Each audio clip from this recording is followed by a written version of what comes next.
What if the life you've been living was never really yours to begin with?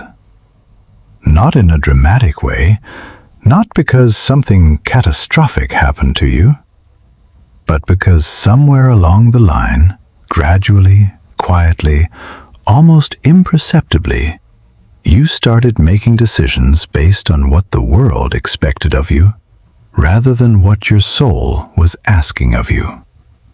You started editing yourself before you even spoke.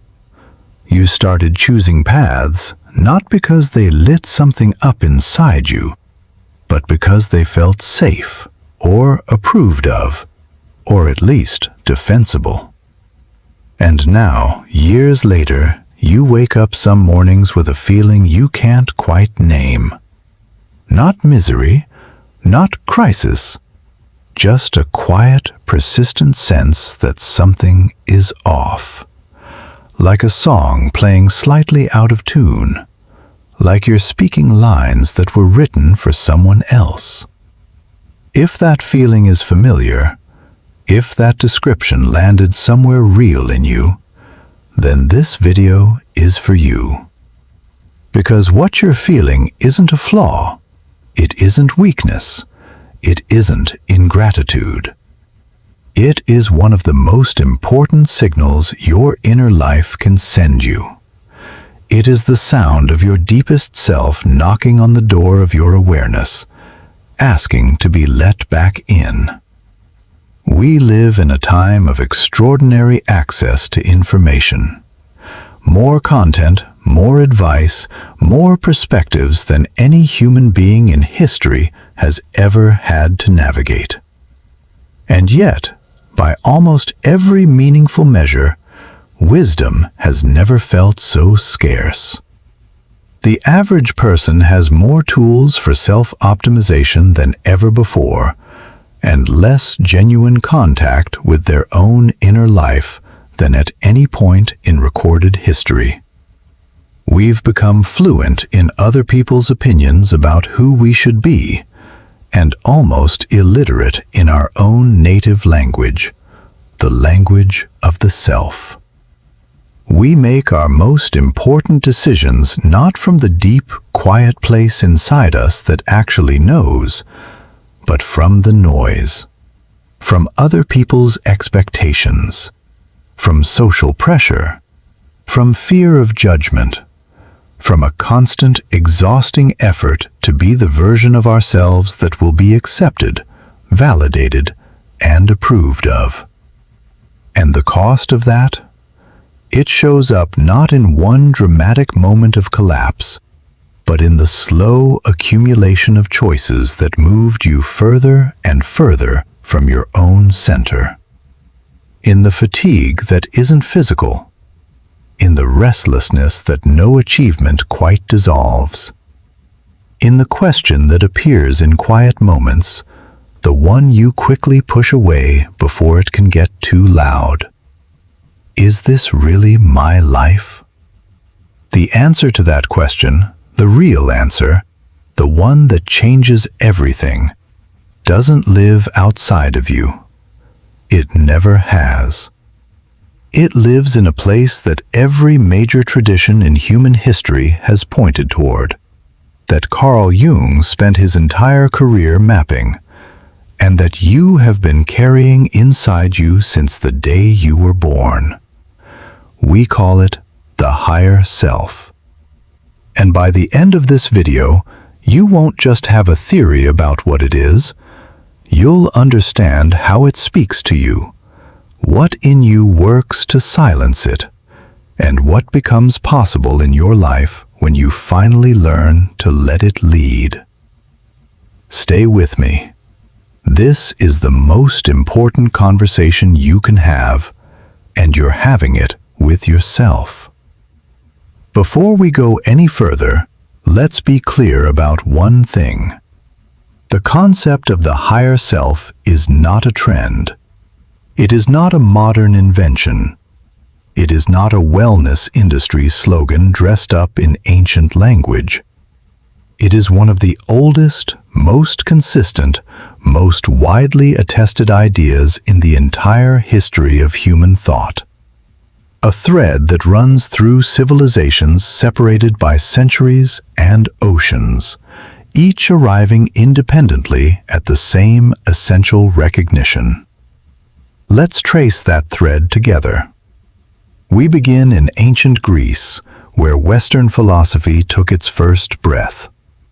Plato spoke of a world of ideal forms, a perfect, eternal, unchanging realm that exists beyond the physical world we can see and touch. In this framework, everything that exists in our world is a shadow of a more perfect original. Not just objects, people too. There is, Plato believed, an ideal form of you, a complete, fully realized, architecturally perfect version of the human being you are. Your higher self, in Platonic terms, is that original blueprint. It is your soul's design before time and experience began adding their compromises and alterations. Move forward to the Stoics, to philosophers and emperors like Marcus Aurelius, who wrote some of the most psychologically penetrating reflections on the inner life that Western civilization has ever produced. The Stoics spoke of the daimon, a personal divine intelligence residing within each human being. Not a demon in any negative sense, but exactly the opposite, an inner sacred flame, the source of reason, virtue, and authentic guidance. The Stoics believed that a life well lived was not a life of external conquest, but a life of continuous alignment with this inner guide. No matter what the external world was doing, and Marcus Aurelius ruled an empire in perpetual crisis, they believed the path to genuine peace lay not in controlling circumstances, but in returning again and again to that still intelligent center within. Now let's travel east. For thousands of years, the sacred texts of India have spoken of the Atman, the individual soul, the immortal and divine essence at the core of every person. But the teaching goes deeper. The Atman, the ancient sages said, is not separate from the universe. It is a drop of the ocean, individual, particular, uniquely itself, and at the same time made of the same substance as everything else. Your higher self, in this understanding, is your direct and living connection to that universal consciousness, a thread of the infinite woven into the temporary fabric of your one human life. Different languages, different continents, different eras, but the same recognition that inside every human being lives something ancient, something knowing, something that cannot be manufactured or destroyed, something that is, in the deepest sense, already whole. And then came the 20th century and Carl Jung. Jung was not a mystic in the traditional sense. He was a rigorous scientist, a meticulous clinician who believed that the inner life deserved the same serious investigative attention as any other area of human experience. He spent decades working with patients, studying his own dreams and inner processes with the same discipline he brought to his clinical work, developing a map of the human psyche that remains, more than half a century after his death, the most comprehensive attempt to chart that territory ever made. What Jung discovered at the center of that map changed everything. He found that at the deepest layer of the human psyche, beneath the personal ego, Beneath the personal unconscious, in the vast shared reservoir he called the collective unconscious, there was a central organizing principle. Not chaos, not a random collection of drives and memories and impulses. A center, an archetype of wholeness around which everything else in the psyche orients itself. He called it the self, not the ego, the self. And the distinction is everything. The ego is the part of our mind we identify with in ordinary waking life. It is our name, our story, our preferences, our fears, our plans. It is the narrator of our personal experience, the voice that says, "I want this, I believe that, I am afraid of the other thing." The ego is real and it is necessary, but it is limited. It is a flashlight, not the sun. It operates from a narrow angle of vision, and it makes decisions primarily based on its own survival, approval, and comfort. The self, by contrast, is the entire psyche, conscious and unconscious, personal and collective. It holds within it not just your individual experience, but the accumulated wisdom of humanity across all of recorded time. It contains the ego the way the ocean contains a wave, fully, effortlessly, without resistance. And it has a perspective that the ego, by its very nature, cannot access: the view from wholeness. Jung spent his career tracing the ways the self communicates with the ego, the ways the larger intelligence within us attempts to guide the smaller, louder, more defensive part toward a life that is more fully realized. He called the process by which a person gradually brings their ego into genuine relationship with their self, individuation.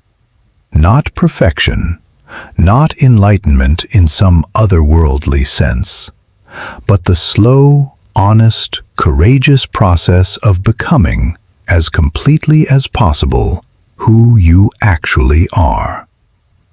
This is what we mean when we talk about the higher self on this channel. Not a fantasy, not a spiritual bypass, not a promise that your problems will dissolve or your life will become effortless.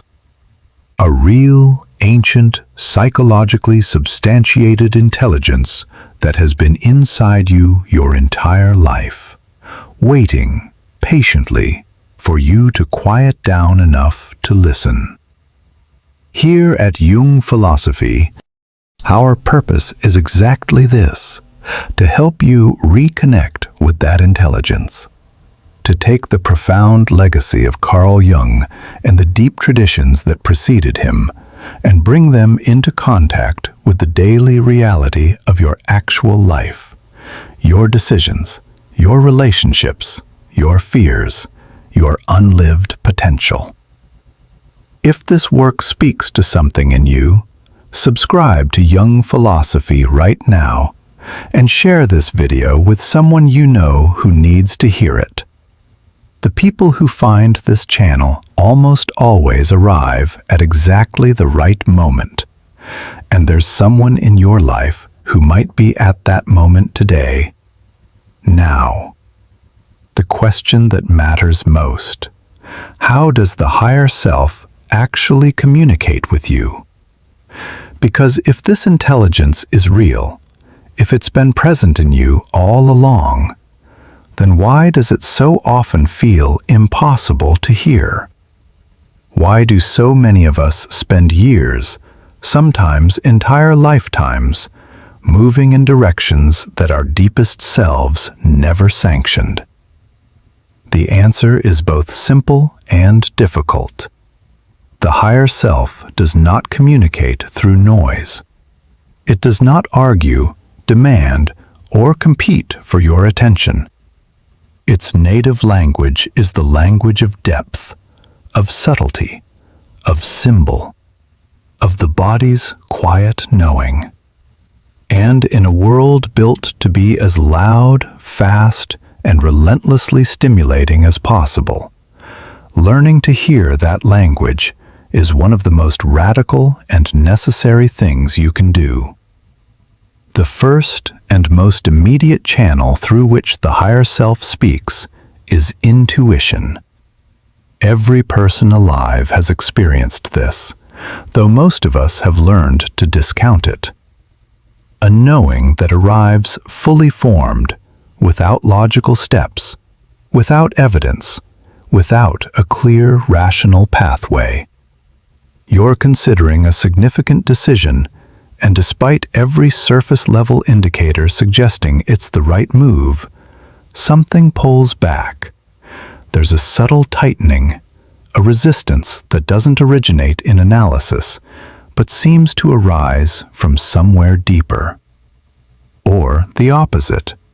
You encounter a person, a place, an opportunity, and something in you opens with a certainty that precedes any logical justification. That is not irrationality. That is not anxiety looking for an excuse. That is a form of intelligence operating through a different processing system than linear thought. The ego evaluates sequentially, step by step, pros and cons, cause and effect. The higher self evaluates holistically, through feeling, through the body, through a kind of instantaneous synthesis that has already integrated more variables than conscious analysis could ever account for. Intuition is the higher self's most direct and immediate voice, and the more you practice honoring it in small things, the more legible it becomes in large ones. The second channel is what Carl Jung identified as one of his most significant discoveries: synchronicity. Meaningful coincidences that exceed the bounds of ordinary probability. You've been wrestling with a particular question for weeks, and a sentence in a book you picked up by accident provides exactly the perspective you needed. You're at a crossroads in your life, and you reconnect out of nowhere with someone who opens a door you didn't know existed. An idea you've been circling finds its expression in something a stranger says on the street. These moments feel charged. They feel significant, because they are. Jung's theory of synchronicity suggests that the inner world and the outer world are not as rigidly divided as our ordinary experience implies. There is a deeper order, what he sometimes called the unus mundus, in which inner meaning and outer events can correspond in ways that transcend ordinary causality.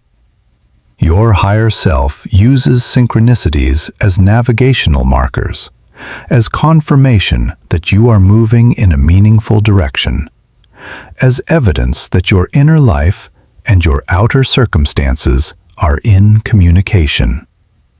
Begin to track these moments. Write them down, not obsessively, but attentively. As you do, something shifts in your relationship to daily life. It stops looking like a random sequence of events and starts revealing itself as something more like a conversation. If something about this is resonating with you right now, if this video itself feels like one of those synchronicities, write this in the comments. I am exactly where I am meant to be.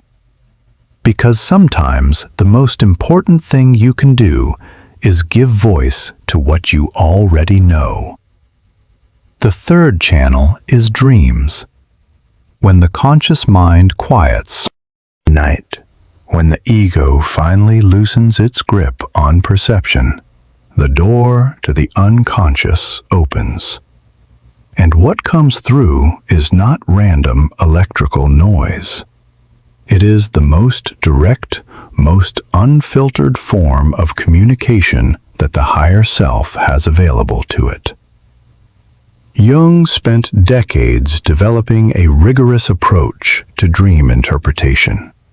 Not one that imposed fixed meanings onto symbols, but one that listened to what each image meant within the unique context of each person's inner life. The figure chasing you through a dream may represent the aspect of yourself you've been avoiding. The vast house with unexplored rooms may be the territory of your own psyche you haven't yet entered. Water almost always speaks to the unconscious itself, its depths, its currents, its power to overwhelm or sustain. Dreams are not entertainment. They are dispatches from the deepest part of your own mind, written in the symbolic language consciousness has been using since long before humans had words. Learning to receive them, to sit with them, to let their images speak rather than explaining them away, is one of the most grounding and transformative practices available on this path. And the fourth channel is the one we are perhaps most systematically trained to ignore: the body. Your body is not simply a vehicle for your mind. It is one of the primary instruments through which your higher self registers information and communicates guidance. The chest tightening before a decision that violates your values. The particular quality of fatigue that comes not from physical exertion, but from living in a way that isn't aligned with who you are. The knot in the stomach that appears when you're about to agree to something your soul wants to refuse. These are not symptoms to be managed. They are messages to be decoded. And equally, the effortless energy that rises when you're engaged with work that genuinely matters to you. The quality of ease in the presence of certain people, not comfort in the sense of absence of challenge, but a deep, cellular sense of rightness. The full breath that comes when you finally make the decision you've been postponing. Your body has never once lied to you. Learning to consult it, to treat its signals with the same seriousness as rational analysis, gives you access to guidance that is both ancient and exquisitely precise. To make these channels more available, the practices are simpler than you'd expect. A few minutes of genuine silence each day, not background noise silence, but chosen stillness. Time in nature, which dissolves the static of modern life and returns you to your own frequency.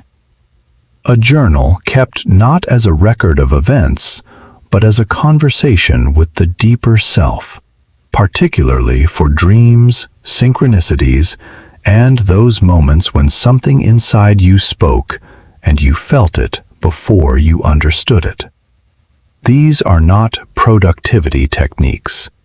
They are practices of attention, and attention, consistently directed inward, is how the signal grows stronger. But there is a complication. There is always a complication.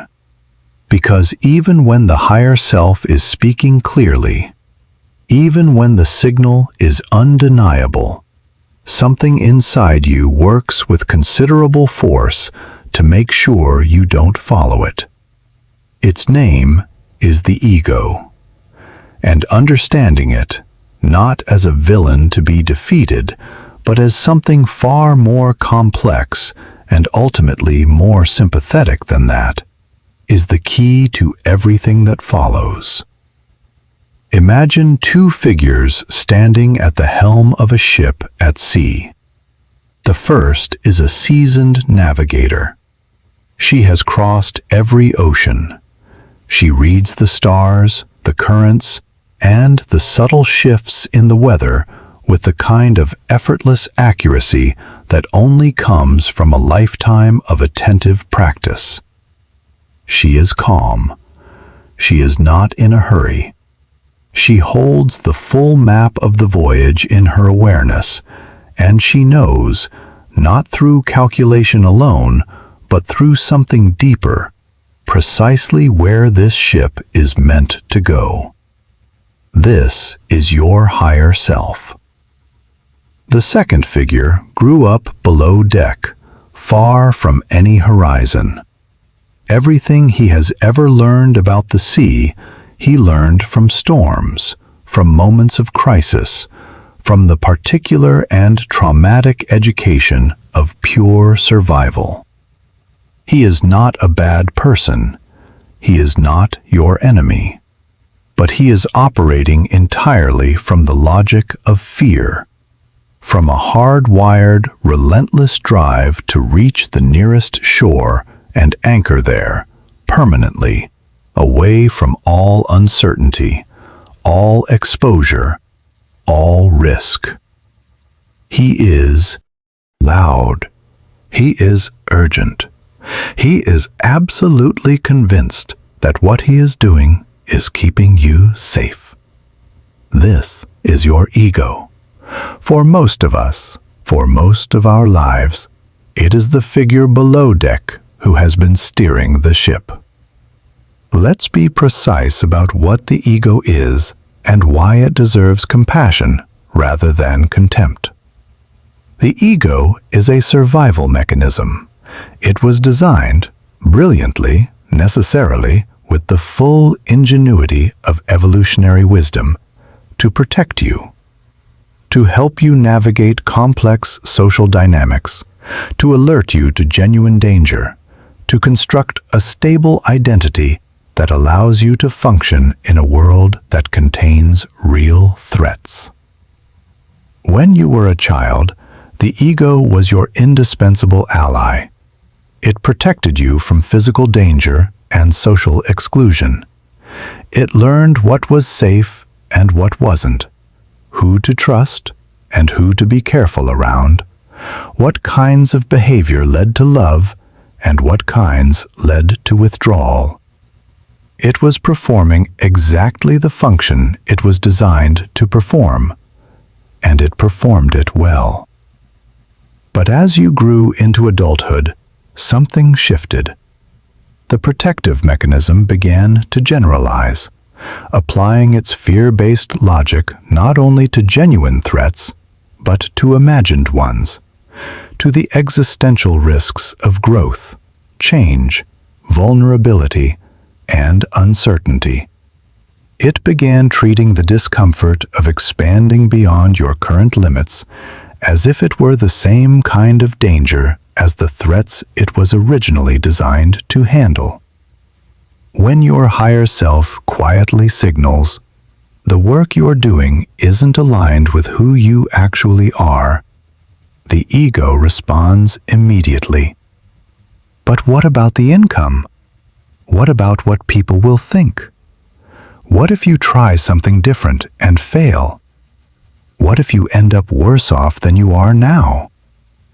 When the higher self says, "This relationship has reached the limits of what it can offer you both," the ego counters, "But what about the history you share? What if you can't do better? The pain you know is at least predictable. The pain you don't know could be anything." When an opportunity opens that would require you to step outside the boundaries of your established identity, the ego slams the door and calls it foolishness. This resistance is not a character flaw. It is a design feature that has outlived its original context. and seeing it clearly, naming it for exactly what it is one of the most significant acts of self-knowledge available to you. The ego's tools are numerous and sophisticated. It weaponizes your past, replaying old wounds and failures as predictive evidence about your future. It generates worst-case scenarios and presents them not as possibilities, but as inevitabilities. It borrows the voices of others, parents, peers, critics, and makes them sound like your own considered judgment. It sanctifies your comfort zone, disguising the fear of change as the wisdom of contentment. But Jung's answer was not to go to war with the ego. You cannot defeat a part of yourself by attacking it. That struggle only gives it more power, more urgency, more justification for its fear. Jung's answer was integration, the slow, patient, compassionate work of individuation, of bringing the ego into conscious, collaborative relationship with the self. Not elimination, not suppression, transformation. Think of the ego as a soldier who has been fighting without a commanding officer. He is brave. He has survived things that would have broken someone else. He deserves genuine respect for that. But he has been fighting the wrong battles, in the wrong terrain, according to a map drawn decades ago. He needs not to be destroyed, but to be given context, to learn that there is a commanding officer, that the officer sees the full landscape, and that the soldier's energy and courage are needed and valued, just no longer in the role of sole decision-maker. The inner conversation that makes this possible sounds something like this, spoken quietly and with genuine warmth. I hear you. I understand why you're afraid. I recognize what you've been trying to protect me from, and I'm grateful for it. But the decisions from here will be made from a deeper place. You're still with me, but the navigation is no longer yours to carry alone. Write this in the comments if it lands for you. I trust the wisdom that is already within me. Say it as many times as you need to, because the act of saying it, of claiming that trust out loud, is itself a beginning. That internal shift, the moment when the ego steps back even fractionally from its position of total control, is one of the most significant turning points a life can contain. Because when it happens, something remarkable begins to unfold. Life begins to flow. Not in the sense of becoming problem-free. Challenges remain, loss remains. The full range of human experience, including its most difficult passages, remains. But the relationship to all of it changes at a fundamental level. When you are living from your higher self, difficulties are no longer experienced primarily as assaults on your identity or evidence of your inadequacy. They become teachers. They become the specific forms of pressure required to develop the specific capacities your life is asking you to build. The question you bring to a crisis shifts from, "Why is this happening to me?" to, "What is this asking me to become?" And that shift, subtle as it sounds, changes everything about how you move through the experience. Decisions arrive with greater clarity, not because the rational analysis becomes easier, but because you have access to a richer and more integrated form of knowing, one that brings together intuition, body wisdom, feeling, and thought into a coherent signal rather than the exhausting cacophony of competing voices that the ego alone produces. Relationships undergo a deep transformation. When your sense of self no longer depends on external validation, when you are grounded in your own center rather than in other people's responses to you, the quality of your connections changes at its root. You stop approaching people primarily from a place of need or fear, which, paradoxically, makes you more genuinely present, more truly open, more magnetically available to authentic connection than you have ever been. The people whose presence genuinely nourishes you draw closer. The relationships held together primarily by mutual incompleteness begin, naturally and without drama, to release. Not because you've become cold, but because you've become whole enough that you no longer need them to fill a gap that was never theirs to fill. And perhaps most profoundly, your relationship with fear begins to shift. Fear doesn't disappear. It shouldn't. Fear, appropriately calibrated, is information, the psyche's early warning system. But when you are living from your higher self, fear changes its place in your inner hierarchy. It moves from the steering wheel to the passenger seat. It can speak, it can alert you, but it no longer decides. What begins to decide instead feels, at first, almost unfamiliar.